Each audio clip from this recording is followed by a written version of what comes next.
Assalamualaikum warahmatullahi wabarakatuh. Perkenalkan, nama saya Amanda Yasmin. Saya dari kelas 5 AIAT, jurusan Ilmu Al-Quran Tafsir. Di sini saya akan menjelaskan tentang kitab suci sebagai petunjuk guna untuk memenuhi tugas UTS mata kuliah Ibu Fitriana. Di sini saya akan menjelaskan tentang nama-nama kitab suci. Nah, kitab suci ini memiliki beberapa nama. Yang pertama itu Al-Huda. Allah Subhanahu wa taala berfirman, Bismillahirrahmanirrahim, Dzalikal kitabul la raiba fihi hudal lil muttaqin. Yang artinya kitab atau Al-Qur'an ini tidak ada keraguan di dalamnya. Ia merupakan petunjuk bagi orang-orang yang bertakwa. Surat Al-Baqarah ayat 2. Dijelaskan dalam tafsir Ibnu Katsir, ini kitab Al-Quran maksudnya itu tidak perlu diragukan bahwa ia diturunkan dari sisi Allah, seperti keterangan pada surat As-Sajdah ayat 1 dan 2. Hudan atau hidayah dikhususkan bagi orang bertakwa sesuai dengan keterangan surah Al-Fussilat ayat 44, surah Al-Isra ayat 82, dan surah Yunus ayat 57. Yang kedua nama kitab sucinya yaitu Alkitab. Allah Subhanahu wa taala berfirman dalam surah Al-Imran, Bismillahirrahmanirrahim, Nazzala 'alaikal kitaba bil haqqi musaddiqan lima baina yadayhi wa anzala at-taurata wal injil. Artinya, Dia menurunkan kepadamu Nabi Muhammad kitab Al-Qur'an dengan hak, membenarkan kitab-kitab sebelumnya serta telah menurunkan Taurat dan Injil. Nah, di dalam tafsir Ibnu Katsir juga dijelaskan maksudnya adalah Dialah yang menurunkan Al-Qur'an kepadamu, hai Muhammad, dengan sebenarnya, yakni tidak ada kebimbingan dan tidak ada keraguan padanya, melainkan ia benar-benar diturunkan dari sisi Allah. Dia menurunkannya dengan sepengetahuannya, sedangkan para malaikat menyaksikannya, dan cukuplah Allah sebagai saksi. Yang ketiga yaitu Al-Wahyu. Allah Subhanahu wa taala berfirman, Bismillahirrahmanirrahim, Inna auhayna ilaika kama auhayna ila Nuhi wan nabiyina min ba'dih wa auhayna ila Ibrahim wa Ismail wa Ishaq wa Yaqub wal asbati wa Isa wa Ayyub wa Yunus wa Harun wa Sulaiman wa atayna Dawud zabura. Yang artinya, sesungguhnya kami telah mewahyukan kepadamu Nabi Muhammad sebagaimana kami telah mewahyukan kepada Nuh dan nabi-nabi setelahnya. Kami telah mewahyukan pula kepada Ibrahim, Ismail, Ishak, Yakub dan keturunannya, Isa, Ayub, Yunus, Harun dan Sulaiman. Kami telah memberikan kitab Zabur kepada Daud. Wahyu yang dimaksud dalam ayat ini itu adalah wahyu dalam pengertian yang dikenal dalam istilah agama, yaitu bisikan halus dan pengertian ma'rifat yang didapati oleh seorang nabi di dalam hatinya dengan penuh keyakinan bahwa pengertian itu datangnya dari Allah, baik langsung maupun memakai perantaraan. Allah telah mewahyukan Al-Quran ini kepada Nabi Muhammad sebagaimana Allah telah mewahyukan kepada Nabi Nuh dan nabi-nabi yang datang kemudian. Allah tidak pernah menurunkan sebuah kitab dari langit secara terang-terangan disaksikan oleh panca indera seperti yang dimintakan oleh orang-orang Yahudi kepada Muhammad, karena wahyu itu adalah semacam pemberitahuan yang datang dengan cepat dan tersembunyi. Kemudian ada di dalam surat Al-Imran, Bismillahirrahmanirrahim, Alam tara ilal ladzina utu nasiban minal kitabi yud'auna ila kitabillah liyahkuma bainahum thumma yatawallau fariqum minhum wa hum mu'ridun. Yang artinya, tidakkah engkau Nabi Muhammad memperhatikan orang-orang Yahudi yang telah diberi bagian pengetahuan kitab Taurat? Mereka diajak berpegang pada kitab Allah untuk memutuskan perkara di antara mereka. Kemudian segolongan dari mereka berpaling dan menolak kebenaran. Kemudian surat selanjutnya yaitu ada dalam surat Yunus ayat 57. Bismillahirrahmanirrahim. Ya ayyuhan nasu qad ja'akum mau'izatum mir rabbikum wa shifaa'an lima fis sudur wa hudan wa rahmatan lil mu'minin.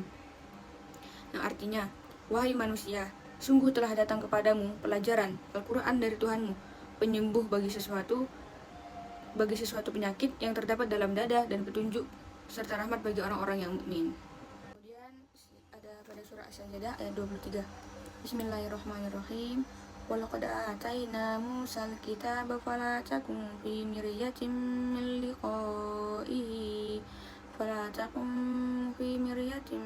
liqa'ihi wa ja'alnahu hudan li bani Israil. Artinya, sungguh kami benar-benar telah menganugerahkan kitab Taurat kepada Musa.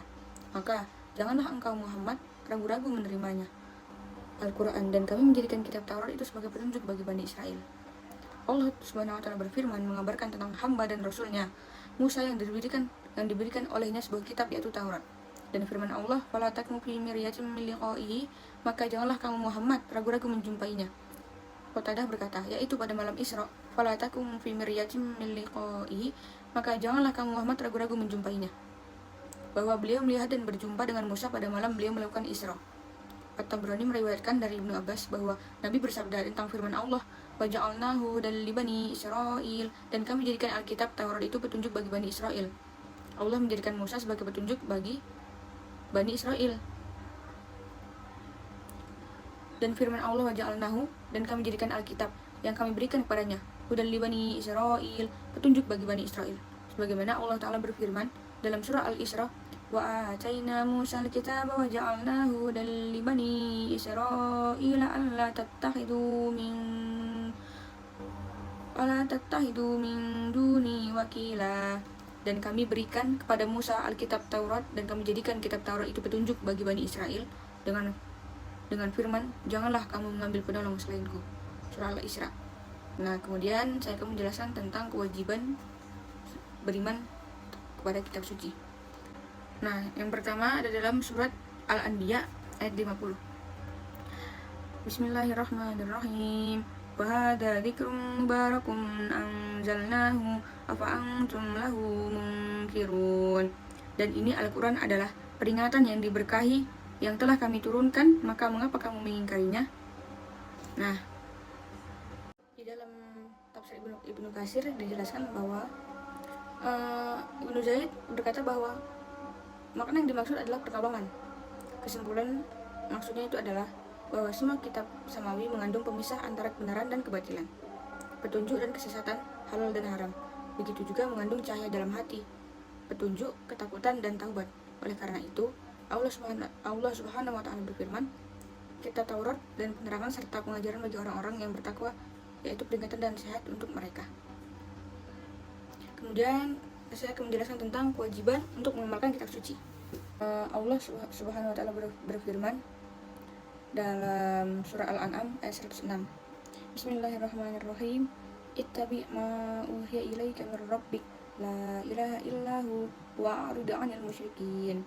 Yang artinya, ikutilah apa yang telah diwahyukan kepadamu Nabi Muhammad, bahwa tidak ada Tuhan selain Dia, dan berpalinglah dari orang-orang yang musyrik.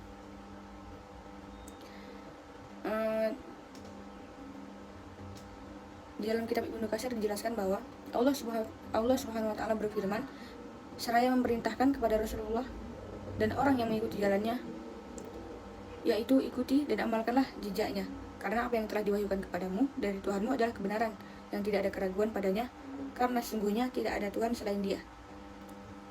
Dan berpalinglah dari orang-orang yang musyrik, yaitu maafkanlah dan biarkanlah mereka, serta bersabarlah atas gangguan mereka sampai Allah memberi kemenangan, pertolongan, dan keberhasilan kepadamu atas mereka. Ketahuilah bahwa Allah memiliki hikmah dalam menyesatkan mereka. Sesungguhnya jika Dia berkehendak, sungguh Dia memberikan petunjuk kepada semua manusia. Kalau Allah menghendaki, tentu saja Allah menjadikan mereka semua dalam petunjuk. Dan kalau Allah menghendaki, niscaya mereka tidak mempersekutukannya, yaitu bahkan miliknya lah kehendak dan hikmah dalam apa yang Dia kehendaki dan Dia pilih. Dan Dia ditanya tentang apa yang diperbuatnya, dan mereka lah yang akan ditanyai.